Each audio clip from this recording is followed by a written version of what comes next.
Ukraine மீது தொடர்ந்து தாக்குதல் நடத்தி வரக்கூடிய ரஷ்யாவுக்கு எதிராக இரண்டாவது கட்ட பொருளாதார தடைகளை விதிக்கிறதுக்கு அமெரிக்கா தயாராக இருக்கு அப்படின்னு சொல்லியிருக்காரு அமெரிக்க அதிபர் டொனால்ட் ட்ரம்ப். இப்போ யுக்ரைன் ரஷ்யா போரை நிறுத்துவது தனக்கு சவாலாக இருப்பதாக இப்போ ட்ரம்ப் சொல்கிறாரு. வந்த ஒரே நாளில் நிறுத்திடுவேன் அப்படின்னு சொன்னவர் இப்போ அது ஒரு சவாலாக மாறி இருக்கு அப்படிங்கிறாரு. இந்த போரை நிறுத்துறதுக்கு ட்ரம்ப் மேற்கொண்ட முயற்சி தான் அலாஸ்காவில் நடந்த மாநாடு. மிகுந்த எதிர்பார்ப்போட அலாஸ்காவில் நடந்த இந்த மாநாடு தோல்வியில் தான் முடிஞ்சிருக்குது. போரில் கைப்பற்றப்பட்ட பகுதிகளை யுக்ரைனிடம் திரும்ப ஒப்படைக்க முடியாது அப்படின்னு ரஷ்ய அதிபர் விளாடிமிர் புட்டின் திட்டவட்டமாக தெரிவிச்சிருந்தார். அது மட்டும் இல்லை, அதுதான் மெயின் பாயிண்ட்டாக மாறுச்சு. போர் நிறுத்த பேச்சுவார்த்தைகள் தோல்வியடைகிறதுல முதல் புள்ளியாக அது மாறுச்சு. அதனால் அலாஸ்கா மாநாட்டுக்கு பிறகு ரஷ்யா என்ன பண்ணுதுன்னா யுக்ரைன் மீதான தன்னுடைய தாக்குதலை மேலும் உக்கிரமாக்கி இருக்குது. அண்மையில் யுக்ரைன் மீது நடத்தப்பட்ட தாக்குதல் கடந்த 3 ஆண்டுகள் நடத்தப்பட்ட மிக மோசமான தாக்குதல்களில் ஒன்றுன்னு சொல்லலாம்.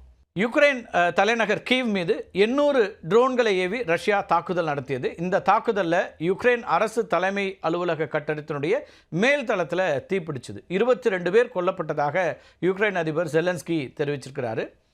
ஈரான்கிட்டேருந்து பெறப்பட்ட ஷாஹெத் வகை ட்ரோன்களை ரஷ்யா இந்த தாக்குதல்களில் பயன்படுத்தியிருக்கிறது அப்படிங்கிறது தான் ஜெலன்ஸ்கியோட குற்றச்சாட்டு. யுக்ரைனும் ரஷ்யாவுக்கு பதிலடி கொடுக்கும் வகையில் செயின்ட் பீட்டர்ஸ்பர்க் உள்ளிட்ட பகுதிகளில் ட்ரோன் தாக்குதல்களை நடத்தியிருக்குது.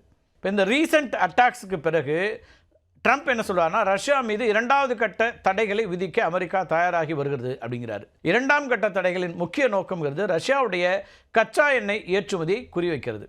இப்போ அமெரிக்காவுடைய கருவூல செயலர் ஸ்காட் பெசன்ட் அவர் என்ன சொல்கிறாருன்னா, ரஷ்யா கிட்டேருந்து கச்சா எண்ணெய் வாங்கும் நாடுகள் மீது 2ஆம் நிலை வரியை விதிக்க அமெரிக்காவும் ஐரோப்பிய ஒன்றியமும் தயாராக இருப்பதா சொல்லியிருக்காரு. அதாவது நேரடியாக ரஷ்யா மீது தாக்குதல் தொடுக்காமல், ரஷ்யாவுக்கு நெருக்கடி கொடுக்காமல், ரஷ்யா கிட்டேருந்து கச்சா எண்ணெயை இறக்குமதி செய்யக்கூடிய நாடுகளுக்கு இந்த வரியை உயர்த்துறது அப்படிங்கிறது தான் அவங்களுடைய திட்டம்.